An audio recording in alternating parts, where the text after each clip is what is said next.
We are winding up the day. We have one last group left, and that is for policymaker research engagement. We've heard a lot about research, but now let us hear from the policy end of it. I would like to welcome Mr. Simba Machingaizde to introduce the panelists for the next session. Mr. Simba Machingaizde is the Country Director of Child Fund Uganda. He oversees the design, implementation, and evaluation of programs geared towards improving the welfare and plight of orphans and vulnerable children in Uganda. His work experience spans over 20 years in developing programs and policies at both local and national levels. You're welcome, Mr. Simba.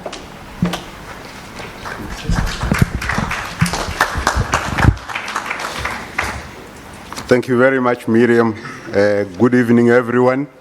I hope we can still have a bit of energy and spare some 20-30 minutes more to finish off. Let me introduce the panelists, two of them. One of them you have already seen. That's Timothy Opobo. There he is. I don't need to introduce him again. Timothy works for Child Fund. He is the head of child protection and advocacy in that organization. The other panelist is someone you haven't been officially presented, and his name is Dan Ferris. Dan Ferris is the Assistant Dean of Policy Initiatives at the Brown School at WashU. He is also the Director of Policy and Planning for the Involved Center for Health Behavior Change, a community industry academic partnership between Washington University and Centene Corporation. He has worked for over 10 years in a variety of policy and research roles. He has taught graduate level courses in legislative advocacy, healthcare policy, social welfare policy, and advancing equity through policy. Dan received his MPA with a concentration in public policy from New York University. So those are our two panelists.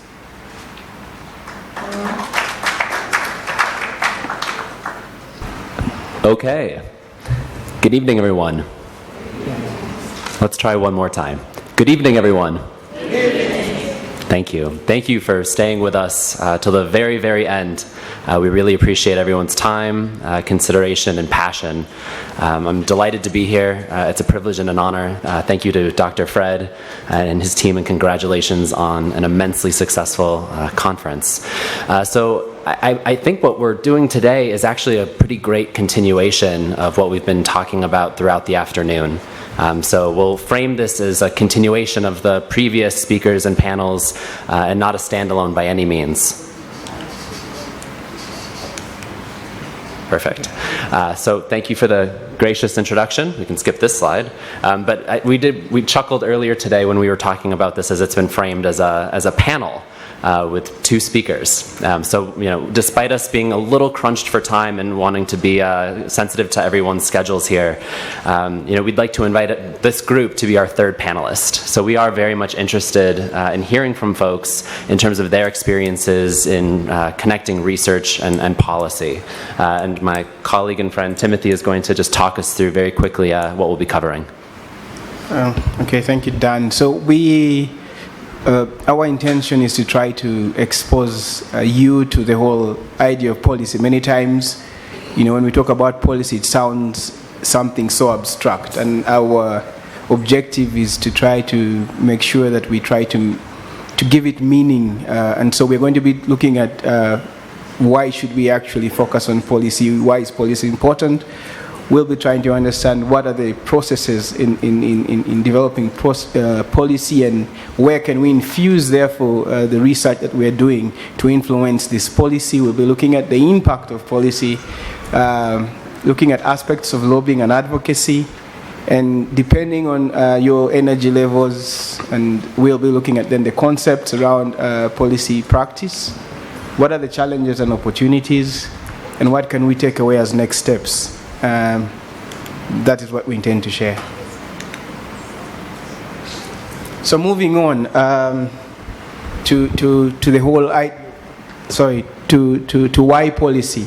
I think first of all, when we talk about policy, I would, in a very simple way, say that policy refers to national frameworks, especially when we're talking about public policy, that guide the actions or interventions of government within a specific geographical area, in this case a country. And the reason why policy then becomes important is because it therefore is supposed to be the driver for change at community level. It is what is supposed to create the social change or any other change that we're trying to see at the community level. Policy is also important because it's also helping us in building partnerships. It helps us address some of the issues, the underlying issues within the communities, and creating the link between those in power and those at community level. And then we also see that researchers therefore are uniquely positioned because of the evidence that we generate to be able to inform policy.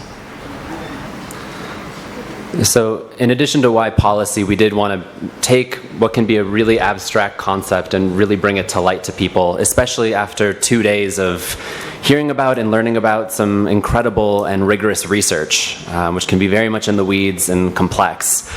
So when we talk about policy, we like to think about policy as being, that it occurs at the seamless intersection of research and storytelling.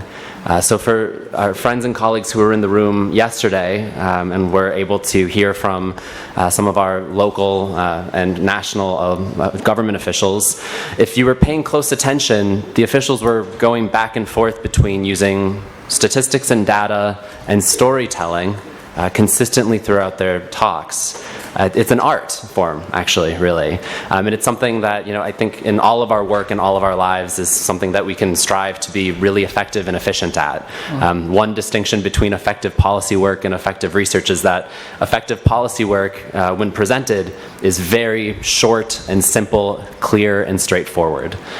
So I think we have a little bit of time, and I know folks have been doing a lot of listening, so we're going to do a very, very brief activity with everyone. So we just ask that you turn to the person next to you and take 2 minutes, and we'll be timing because we're on a time budget, and answer 3 very simple questions. Who are you? Why are you here? And what drives you to do the work that you do? Who are you? Why are you here? And what drives you to do the work you do?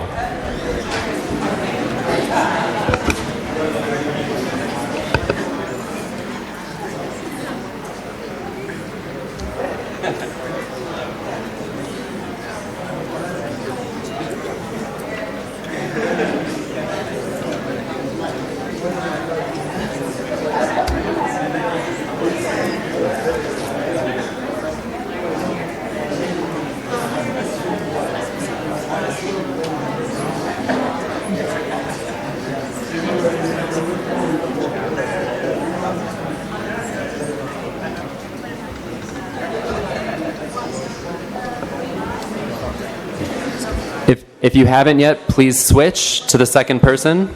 Thank you.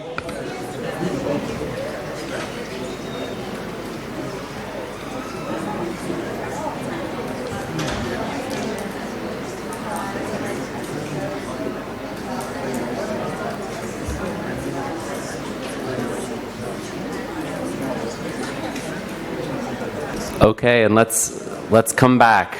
Apologies if it wasn't a full 2 minutes, but it looks like a lot of people have wrapped up already. So while we don't have time to do a full debrief as a large group, we'd ask that you just maybe take a moment and just think about what that experience was like. Was it easy? Do you like talking about yourself? Oh yeah, I hear.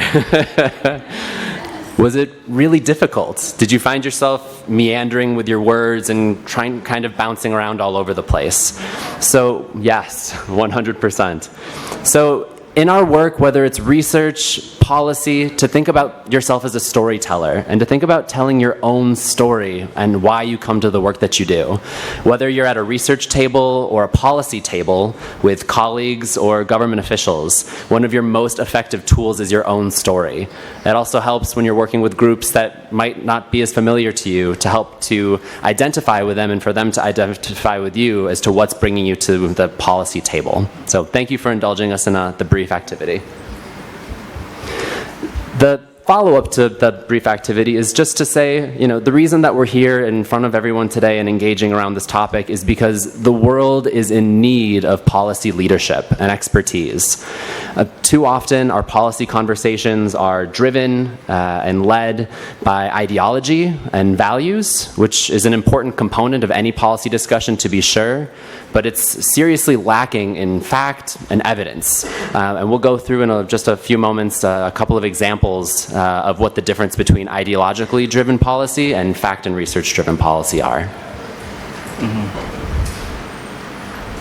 We also just wanted to highlight a couple of skills because we know that in this room there are a range of experiences, a range of generations, and just so if you're not sure exactly what policy skills or capacities are, we'd refer you to this brief list. So just to summarize, leadership, real-world experience, subject matter expertise. And when we say expertise, we don't necessarily mean that you're winning the Nobel Prize, but that you're committed and passionate about an issue, and you can help with other people to facilitate a conversation around that issue that you care so much about, grounded in, of course, research and your own story. And then, of course, very much the ability to connect with communities. Policy is only made possible because of the communities driving policy change and that are very much impacted by the impacts of policy. So just as a brief example, we wanted to highlight from a United States perspective in Missouri, one of our local elected officials, and also an alum of the Brown School at Washington University, Representative Cora Faith Walker, who says, "I look at facts and evidence, numbers and statistics, and make arguments based on what seems like the most sound policy decision." To bring it back here to Uganda, again, we heard yesterday from multiple government officials about the very real challenges that are faced at the local level. Sending children to school, building schools, building hospitals, making sure that healthcare is accessible. And again, they have the exact same need for statistics and research to help to drive the decision-making and allocation of what sounds like very finite budget and funding, both in the US as well as in Uganda. So, who therefore really leads policy? And this varies. In our context here in Uganda, not much research is actually driving policy as much as it should be. There's an improvement in the last couple of years, but ideally, policies must be even evidence-driven. I like what Dr. Mugisha said earlier. The tension, for example, between existing policies and cultural context, and so think tanks, research centers, just like ICHAD and many other research centers, should actually be at the helm of driving policy and leading policy discussions, because it should be hinged and based on evidence. Advocacy by non-profit organizations, advocacy by communities, advocacy should also be a driver or leader to shape policy, because policy should be based on the voices of the people. Policy should be based and address the needs of the people. Then obviously what is really the reverse in our situation is the elected officials. They have the responsibility of designing and leading policy, and that is part of their responsibility, and therefore they are leaders in policy formulation. So we promised an example of ideology ideology and value-driven policy versus facts and evidence-driven policy. So here's a statement that's resonant clearly from the presentations and discussions so far. We must invest in early childhood education and development supports because, number one, our children are the future and among our most vulnerable. So an ideological or a values-driven statement. Now compare that with statement number two. 85% of brain development occurs in the first 3 years. And number three. And again, from a US context, for every $1 that's invested during early childhood, it results in a return on investment of as much as $8. So if the U.S. government spends $1,000 per student on pre-K or universal pre-kindergarten, that results in an $8,000 savings down the road. So taken alone, each of those statements are okay. But when you put them all together, I think they make a much more compelling case when you're combining both the ideology and the value statement, along with research and statistics to help bring people along and to paint the picture of what might be possible or useful to address a problem or an issue. Without going too far into depth in the policy cycle, so we wanted to just demonstrate the policy cycle, especially with a nod to our research colleagues in the room, because the idea of policy is that it can appear to be very messy and convoluted, but in fact it oftentimes follows a pretty distinct and specific path. So I don't know, Timothy, if you wanted to talk through. Yeah. So I mean, when we are going through the cycle, I think what is critical for us to note is we need to be able to be clear on what are we trying to address, what is the problem, and that's the starting point, and then you move to the analysis and making analysis of this problem, and that influences the process of policy development, and then the elements of policy enactment, which involve advocacy as a critical part of that process. And then we have the implementation of the policy. This is pretty standard. Looking at how this policy is actually impacting on the communities that it's intended to or intended for. And an evaluation of these policies. Are they working? Are they not working? What must change? What must be updated? And then, based on that, it's a continuous cycle. That's right. And just one other note about the policy cycle, and one of the reasons we wanted to share this slide in particular with this group, is there are opportunities at each one of these stages to be involved. So even if working, in programs isn't your forte or isn't your area of interest, you can work on the advocacy side and the advocacy side or the policy development side if you're particularly fond of analysis. So we have a little section here giving both some foundational groundwork as well as some examples specific to Timothy's work on engaging elected officials and government officials. And we wanted to talk through, no coincidence there. So in terms of talking to government officials and elected officials, there's one important concept that, as Timothy and I have been talking about this panel, kind of rang true for both of us, and it's a distinction between lobbying and advocacy. And so just in a nutshell, there's a lot of similarities between the two, and we'll cut right to the chase so people aren't on the edges of their chairs. But what we will say about these two things is lobbying is, in essence, working on a specific law or a specific bill or piece of legislation with a lawmaker and trying to impact its outcome. So an advocacy is it can be much more broad, and it's more based around looking at a specific issue. Going back to our early childhood example, it could say, excuse me, governor, or excuse me, mayor, I really think we need to pass this bill, or you should sign this bill into law, the specific bill that would increase funding for early childhood education by $10 million. Yeah. Versus, from an advocacy lens, excuse me, Mrs. Mayor, What we would really like to see is increased supports for our children. As we've discussed already, they are our future, and 85% of brain development happens before the age of 3. So it's a subtle distinction, but especially if you're doing work with a nonprofit or an NGO, there are oftentimes some rules and restrictions around what organizations can and can't do. So it's not to spook anybody, but it's just to say that the distinction matters as you get more and more into your policy work. Yeah, and maybe just to add, just to in our case, I'll give an example. In Uganda, they the now amended Children's Act 2016 involved a lot of lobbying, where we were very specific about amendments we wanted in the Children's Act, and so we did engage in lots and lots of lobbying, yet at the same time we have been doing a lot of general advocacy around increased resource allocation to issues of child protection and about different aspects around child abuse.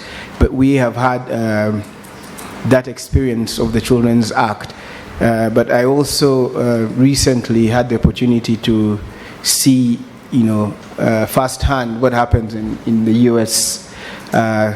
Government, where I think probably there's no place in the world where lobbying is more done than in the U.S. In April this year, we went to lobby the senators at Capitol Hill, and we were actually asking them not to pass legislation that would lead to 30% cut of the aid budget to developing countries, because President Trump had proposed a 30% reduction in aid, and we had to go to speak to the different senators and say, this is what aid is doing, and if you cut this aid, this is what is going to happen. So that's just a bit of an example.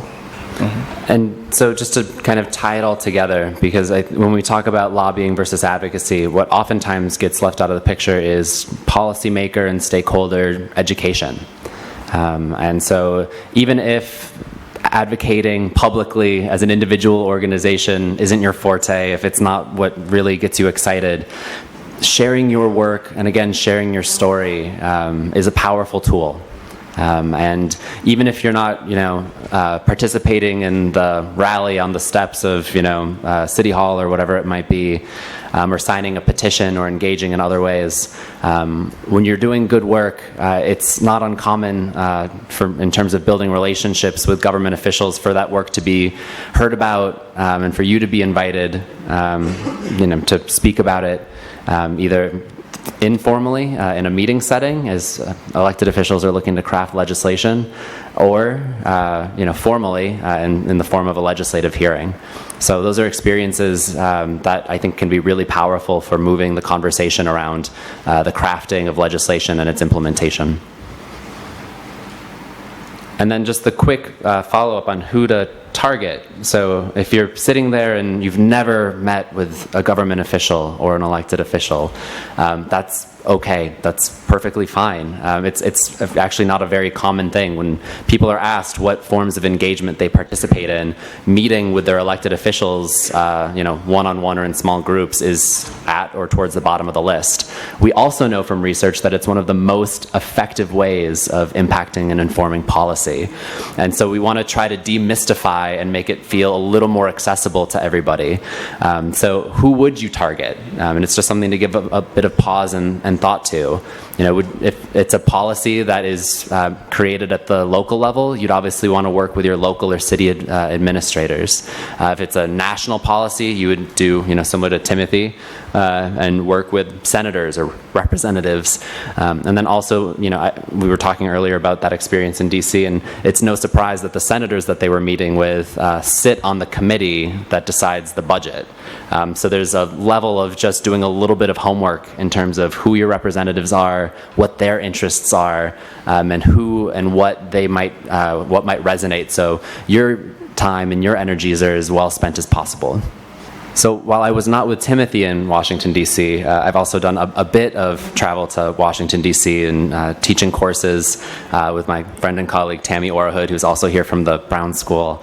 But so we also just wanted to show a picture. I don't know if people can see it, but all of the students are making funny faces because we just also want to share that, policy can be hard and serious business, but it can also be a wonderful way of bringing people together and quite joyful.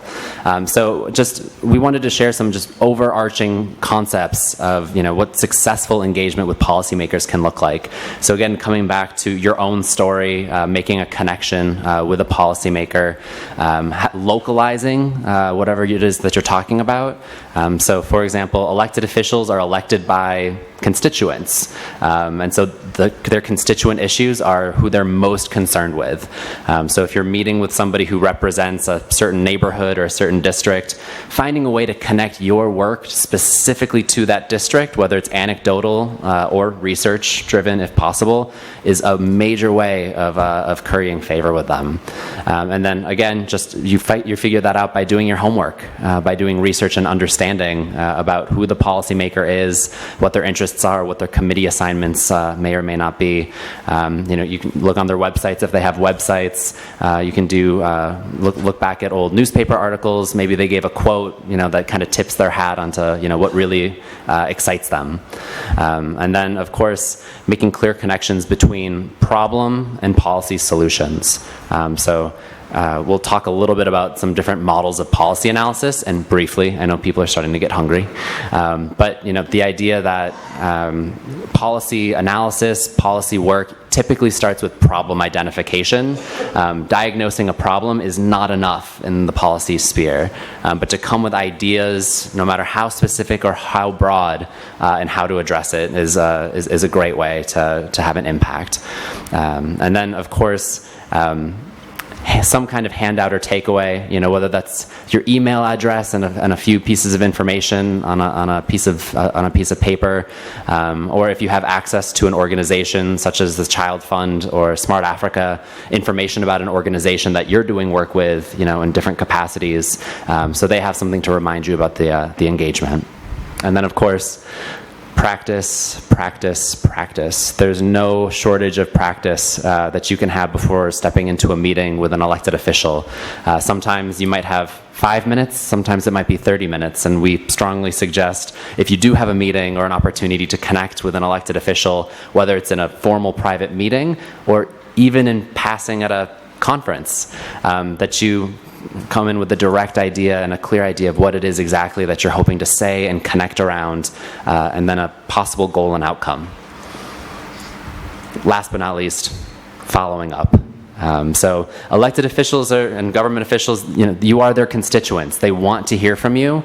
They're also very, very busy, as evidenced by some of the changing schedules with our conferences. So it's not a knock on them by any means. They have a lot of responsibilities, a lot of duties, and so you're not being rude or out of hand by politely following up and nudging if they've said that they would do something or get back to you and there hasn't been progress made. So without spending too much time on this again, if you haven't had a meeting with an elected official, in short, it looks like, a pretty typical meeting, like coffee with a friend or tea with a friend. Although, you're going in with a specific objective, so a very objective forward coffee or tea with a friend. Again, the only thing that we'd really say here, that we haven't really covered already, is to think about the person sitting across the table from you as just another person. I know that there's an incredible amount of respect that our elected officials and government officials deserve and are due. But at the same time, they want to hear from you. And so finding a way to kind of navigate being deferential and respectful while also still, making your points clear. I think Dr. Akande made this a point earlier in his talk and how he's gotten to where he is, which is to be, respectfully disruptive, I believe were the words he used. So I think that's something that we can all channel in our work, in our lives. Yeah, so I think one of the areas we want to share also is around the area of community-driven research and programs, and how this can fuse together to actually address policy. Many times we're out in the community, we're doing work in the community, and we're identifying a number of issues within the community, and these issues therefore should help us really build that evidence base that we need to be able to engage with the policymakers. He just talked about some of the things that we must consider, or what a meeting looks like, and one of the bullet points there really says, you know, having very clear messages and making our ask known, and it's stronger when we have the voices from the communities. I gave an example in my earlier presentation of children from Kitgum going to parliament, and it's stronger when the parliamentarians are listening to the voices of children themselves, because it is more authentic. And so we are able to then use that as evidence to influence policy. And so bringing these stories and then bringing facts to beef this up, and figures, which is really the evidence that we try to generate from research, can help inform policy. I apologize. This slide animates, and we're going to skip it. So if we can click through it just a little bit. The takeaway as it animates is that there are a number of models of policy analysis.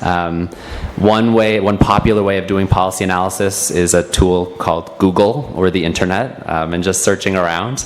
But you know, without going into too much depth on two example models, we would just say there are a number of models of policy analysis out in the world, and each has distinct characteristics and advantages and disadvantages. It's for another training or workshop another day. But we would encourage folks in your work to identify and be open to these. We find that it can be a really helpful framework for trying to narrow and target your focus in what can be a really unwieldy search process to gather facts and information.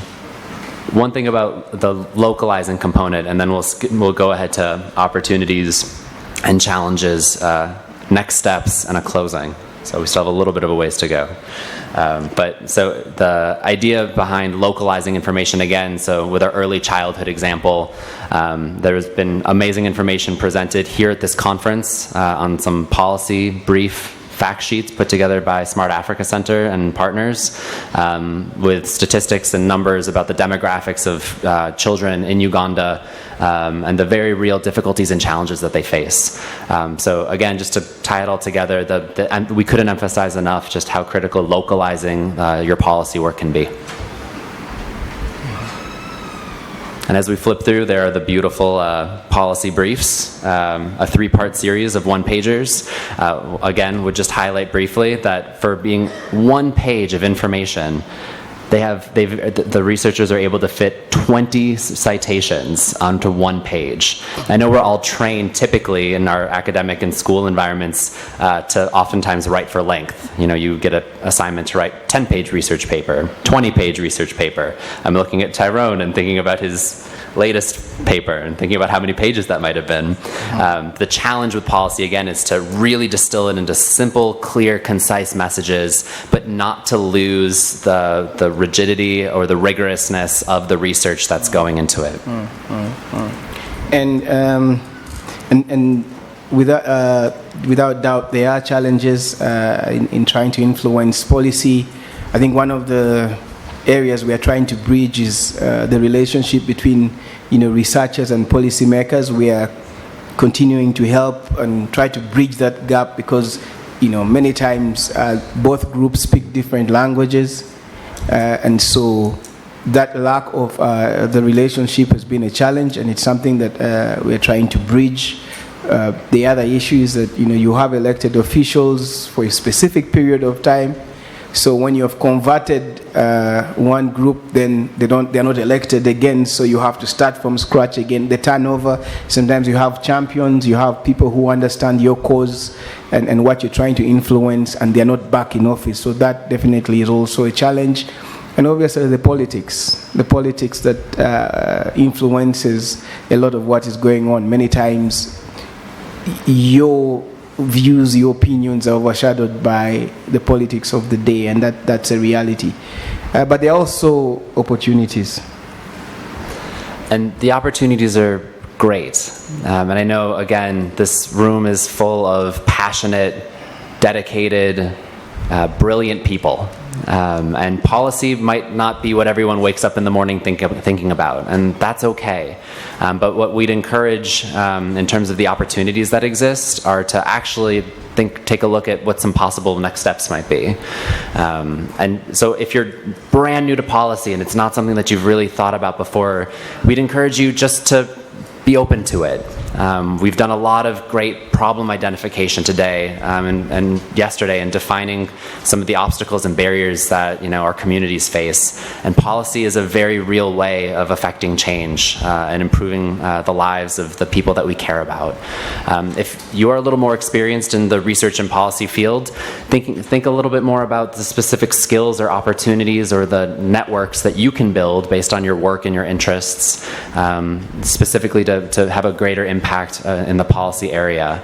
And so part of that is, a couple of ideas, and we also always suggest to have a time frame for ideas and to use a small wins model.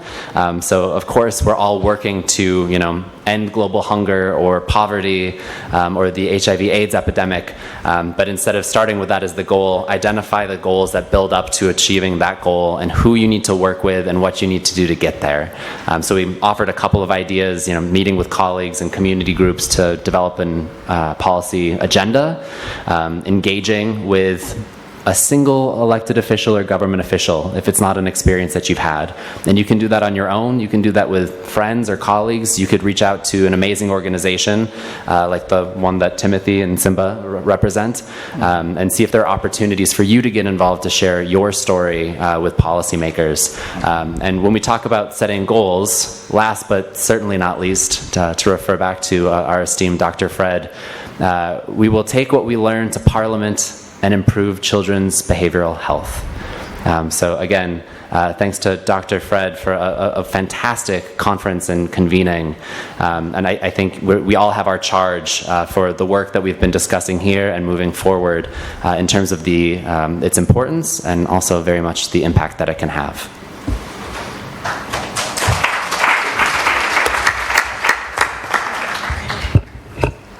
Thank you very much, Dan and Timothy, for really taking us through this very important topic in a very clear way, although you are really time stressed and we all are very hungry. They acknowledge that and they really went at it very well. So I think we still must have a few questions, although we are hungry.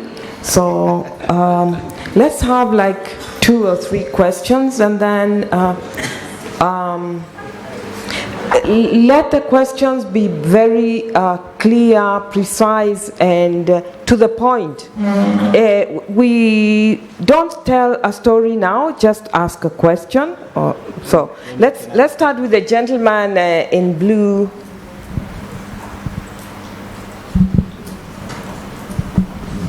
Wow, thank you so much. I'm more than impressed for the way you detail the policy issues. But I just want to find out, with regards to policy, what is the difference between lobbying and then advocacy? Thank you. Okay, let's pick the next question, and then after that you can answer them. Yeah. Thank you so much for the wonderful presentation. I've done research for so many years, but I think it's still a thankless job. I don't know your experience, and I always ask myself, are politicians interested? Politicians, well, are policymakers, are they interested in evidence? We've been lucky that we've had a lot of funding where they've been involved from conception to the end. But at the end of the day, they go with what will give them votes. I can give you a simple example. I got a grant from Grand Challenges Canada and NIH, implemented it in post-conflict northern Uganda, and demonstrated to them with a small dose of epilepsy, a small dose of pharmacology and psychotherapy, we are able to stabilize children. And also people that were traumatized. I recruited nurses and what. We worked together in the whole process. The moment the project ended, everything ended. Even my nurses were chased from the district. And even the money for the drugs was diverted to. Do they want evidence? We've met over policy briefs over and over and over and over. I don't know what language we've not used. And we've said, please, give priority to mental health. Nurses are being recruited, clinic officers, but they are all diverted to malaria, HIV. So what, do they like evidence? Okay, thank you very much. Let's get the last question. The gentleman, I think there was somebody else here in between. That.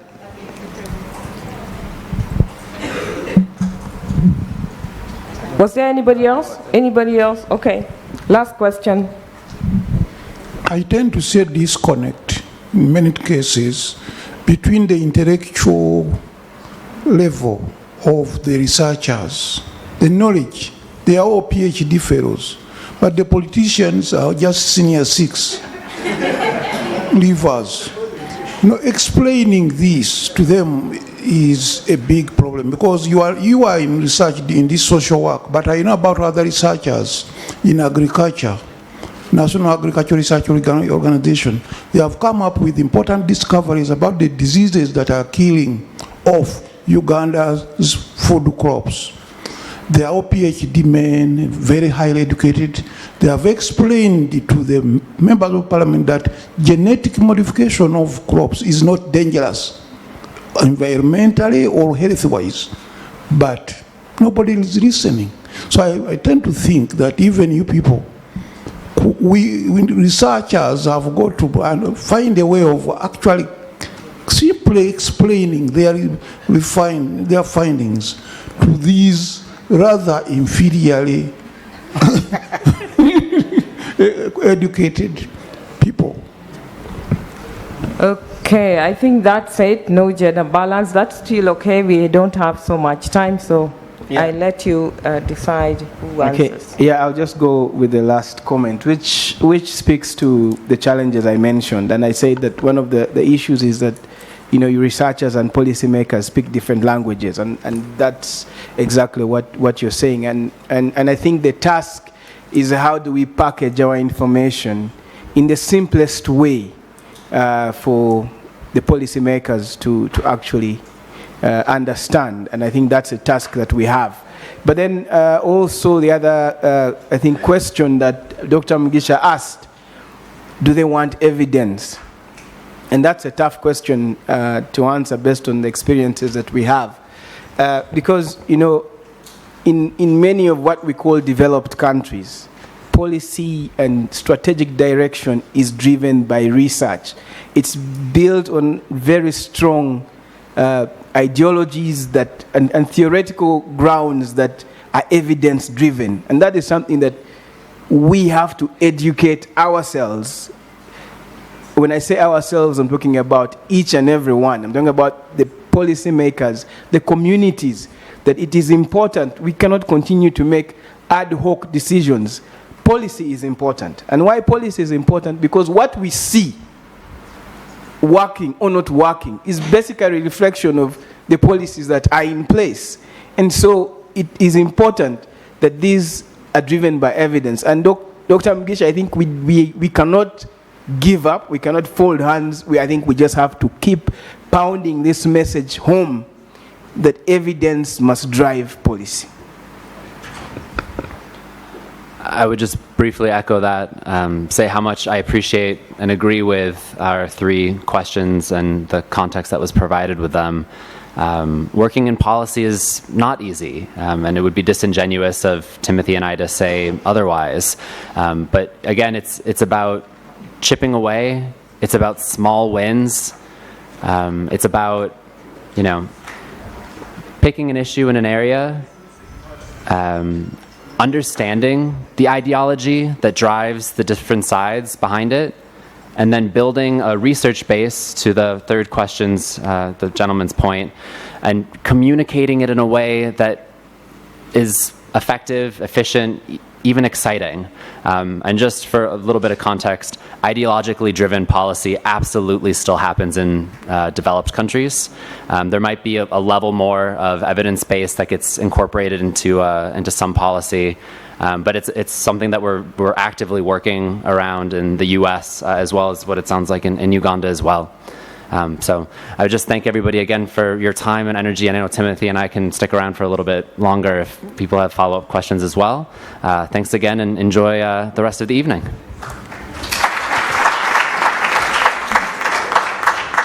Okay, thank you very much. I think we give the mic back to Osge to finish for us. Thank you very much.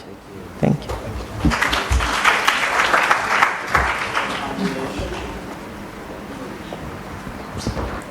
Thank you all. I know you're all very tired. As I'm waiting for, if somebody could call on Miriam so that she can help us conclude the conference. And in the meantime, I will announce our poster presentation winners. So as I told you earlier, our posters were evaluated by 3 independent judges, and we took all the scores and took the mean and ranked them. And it looks like the first place goes to one of our doctoral students, Laura Bermudez. And I know she's not here, and one of our global fellows, by the way. And I know she's not here today. So, Miss Miriam, would you like to take the prize on her behalf?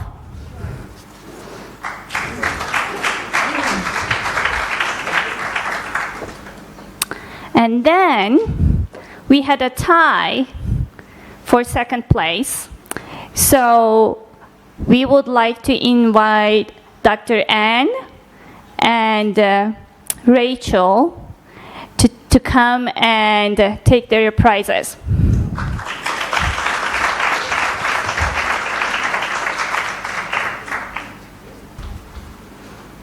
Okay, because we had a tie for second place, we split the award in half for second and third. There we go.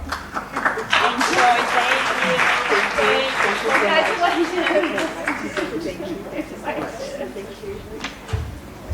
Okay, so I will pass the mic back to Miss Miriam so that she can help us close the conference. So the 2 remaining pieces, we shall have Professor Fred Sewamala and Dr. Ebo Mwebembezi close the conference as they come. Following that, we shall have a group photograph, probably one here next to the banner and maybe in the gardens as well. I would like to thank each one of you for coming. Thank you very, very much. I think that I don't simply think, I'm very sure that this was one of the most successful conferences that many of you have attended. So thank you very, very much. And I think, I believe that the people in Masaka have proved to everyone that you can hold a global conference in Masaka. Power won't go off. You will have the best meals, and that we should bring more of these instead of keeping them at the Sheraton or Speak or Serena or those hotels. Let's bring conferences to the end users. Okay. So thank you so much for coming. I'm going to invite 2 people. I will invite Father Kato to say a word of prayer, and then I will invite my colleague Ebo to also say bye-bye. I'll invite a colleague, Mr. Simba, who has been extremely instrumental also, to say something. And then, of course, I cannot finish without calling the person who has been hosting us and who has ensured all the security, the LC5 chairman, who is the governor, who surprisingly has been with us the entire day today. So, but before I invite those ones, could everyone from ICHAD kindly stand up so that you can be recognized? Because this, I'm just the face, but there are lots of people who are behind this. So all those people have been extremely instrumental. Thank you very, very much. So this is a team of young professionals, both from the US and from here. And can everyone from Washington University, whoever has an affiliation with Washington University, kindly stand up. Thank you very, very much. And then my first mentoring experience I got as a faculty member was at Columbia University for the last 15 years. And I have a colleague from Columbia University. If you could stand up, if you are still in the room. Oh, Susan? Oh, she's gone. Okay, that's fine. And then I have other collaborators here. Thank God they also came. My colleagues from RHSP, Rwaka Health Sciences Program, one of the leading institutions in Uganda doing research on HIV and AIDS. So if Godfrey and Gertrude, could you kindly stand up for recognition?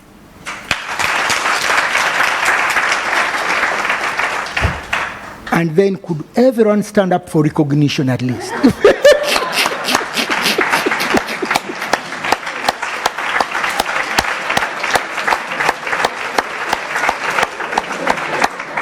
Thank you very much. And my Kenyan colleagues, stay standing because I need to definitely recognize. So my Kenyan colleagues came all the way from Kenya. This is the third time they are coming. Hopefully the next conference, we can give it to you to organize it, hopefully in Kenya, because we would love also to visit Kenya and eat some ugali with beans, okay? Thank you so much. And our Ghanaian colleagues, could you kindly be also stand up to be recognized? All right, thank you very, very much. So Ebo, Father, the LOC and Mr. Simba, if you could come and just wave to the people, say a word, and then Father Kato, you will give us a word of prayer. So Ebo, if you want to say something, you're welcome. Thank you very much, Professor Fred. I want to thank the team that presented something on lobbying and advocacy. When they did, I was talking to my friend behind, I said, lobbying and advocacy is a very interesting subject. I remember one time I was attending a training on lobbying and advocacy, and the professor said, lobbying is corruption. It means going through an influential person to achieve what you want from another person. Either you buy, or you bribe, or you convince. That's what lobbying is all about. But I will not go into that. Ladies and gentlemen, I'm humbled to be here to say a word of farewell to you after this very great conference. When I look at this conference, I reflect on three things. One, I look at the first conference where the ICHAD team presented a number of papers of what we had done, the processes, and the engagements we had with the local leaders. In the second conference, we looked at NIH making presentations on a number of papers, and also we did the theory of change. In the third conference, we have had very great presentations from research papers, from service delivery, and also from capacity building. The third conference has also been very unique in that we have schools and primary and secondary schools, and universities who have joined us today as global fellows who are aspiring. This has also been very good. But I also want to say that this has been a very unique conference where we have had two ministers joining us. We have had the bishop joining us. We have had the LC5 chairman joining us. We have had the mayor. This has been great. ICHAD team and New York, thank you, and Washington, thank you very much for the job well done. This has been very successful. When I was talking to my colleague from Ghana, he said, I think the fourth conference should be in Ghana. He started lobbying. I said, why not? If the PIs say we will be in Ghana, why not we can be in Ghana? So thank you very much for coming, and thank you very much for coming to Masaka from Kampala. I hope you have enjoyed the stay. I hope you have liked the food, the hotel, the environment, the cool air. You're always welcome to Masaka. We love it and we cherish it. Thank you, Professor Fred, for giving us very visionary leadership. We are proud of you. Thank you so much. This is Mr. Simba. When the LC5 is For me, I know people are tired, so I won't say much. I just want to say thanks to everybody, but especially to the junior researchers or the aspiring junior researchers. This is an opening, a door has been opened for you.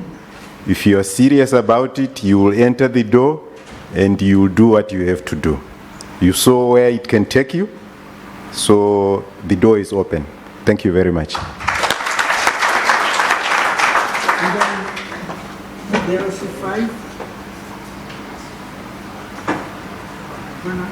Thank you very much, Professor. This prosperity that you enjoyed was because of you. Okay, thank you very much.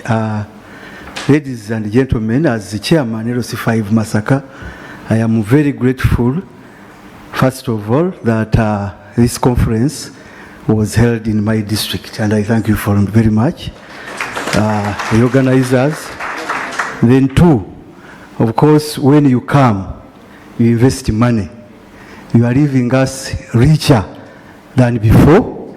And when I was talking to the owner, the proprietor of this hotel this morning, actually I asked her that why didn't you go for the Kabaka ceremony? You know there is a jubilee that has been going on in Rubiri. And she told me that how could I leave my guests who have brought dollars to Uganda? And that was very exciting. Lastly, you've already reported to these people that I have been here the whole day. The reason is one. What was being presented is very enriching, both academically and politically. And as a politician, I have benefited a lot. I have learned about policy making. I have learned about think tanks. I have learned about serious health issues, and nobody has ever talked about them to me. So it has been a very great opportunity, and I'm sure the same applies to you. You must have benefited a lot. Therefore, I would humbly pray that we give a very big applause to the organizers of this conference. And of course, I can't forget to wish you a safe journey back home. Those from USA, from Ghana and Kenya, please travel safely. Wish you the best. Thank you so much. So, before the Reverend, thank you so much, Honorable Chairman. Before the Reverend Father says the word of prayer and you all go, I just wanted to, I was reminded that I needed to at least call on the organizing committee to be recognized in a special way, because they have had meetings for the last 6 months to get this done. And the first one is Fred's, no. Okay, that was me.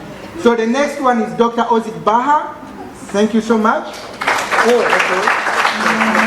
Then the other one is William Bianci.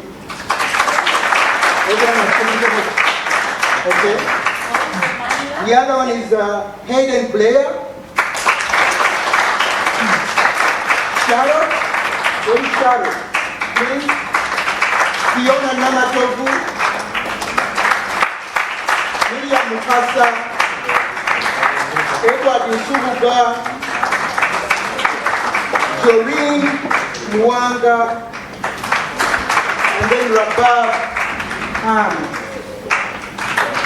So this is the team plus our other colleagues that this made this meeting possible.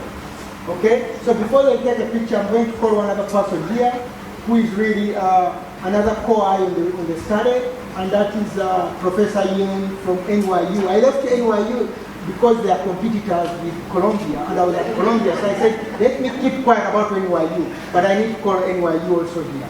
So, Professor Yin. NYU is New York University, okay? And Columbia is also the same. It's like Mutes and another university here. So.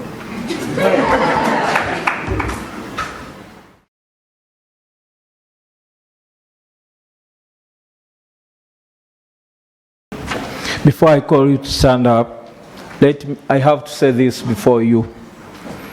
when I've been invited to lead this prayer, it reminded me of the past 14 years back when I interacted with Dr. Fred. He was just a young man with new ideas. By then he had no gray hair. He was new to us, very foreign, but with ideas that touched the lives of the young ones. And at first it was too difficult for us to believe his concepts because they were too good to be true. But the reason as to why we thank God, and the prayer I'm going to lead is the past and now the present, and we want to entrust all the works and the efforts to God so that He may help us have a better future. Dr. Fred, we are very grateful to all the connections, and to you people, thank you for coming, and thank you for partnering with Dr. Fred to improve our diocese, our country, and the world at large. May we all stand up to thank God.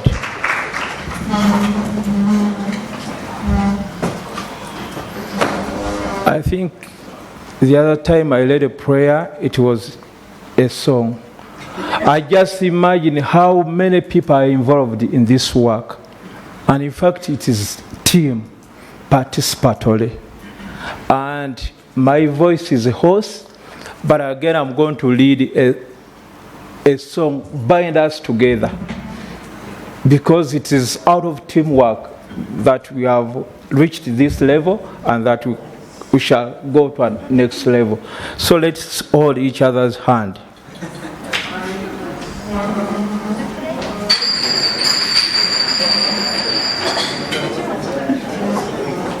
So this time I'm going to invite also to dedicate Fiona, since she has a better voice, to lead us in this song, Bind Us Together.